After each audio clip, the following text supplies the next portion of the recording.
আমি নিশ্চিত যে ইলিশ মাছের এই রেসিপিটা আপনারা জানেন না। এর জন্য আমরা আলু, বেগুন আর কুমড়ো, কাঁচা লঙ্কা এগুলো নিয়ে নিয়েছি। এছাড়াও সাদা সর্ষে আর কালো জিরে আর ইলিশ মাছটাকে ধুয়ে নুন হলুদ মাখিয়ে নিয়ে প্রথমে ভেজে নিয়েছি। ভালো করে ভেজে নিয়ে এটাকে তুলে নেব। তারপর কড়াইতে একটু কালো জিরে ভেজে তুলে নিয়ে সেটাকে পেস্ট করে নিয়েছি আমরা। তারপর সেই কড়াইতেই তেল নিয়ে বেগুনটা ভেজে তুলে রাখতে হবে। এবার সেই তেলেতে একটু কালো জিরে, কয়েকটা কাঁচা লঙ্কা আর আলুটা দিয়ে ভালো করে আলুটাকে ভাজা ভাজা করে নেব। তারপর এতে একটু হলুদ, একটু লবণ দিয়ে আরও কিছুক্ষণ নাড়িয়ে নিয়ে এতে জল মেশাবো ঝোলের জন্য।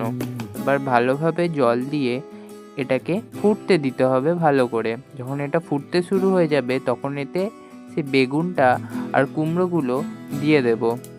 তারপর এক এক করে মাছগুলো দিয়ে দেবো, দিয়ে ভালো করে ফোটাবো। এবার এর মধ্যে সেই কালো জিরে বাটাটা আর সাদা সর্ষের বাটা মিশিয়ে দিয়ে ভালো করে ফুটিয়ে নিলেই আপনাদের রেডি ইলিশ মাছের ঝোল।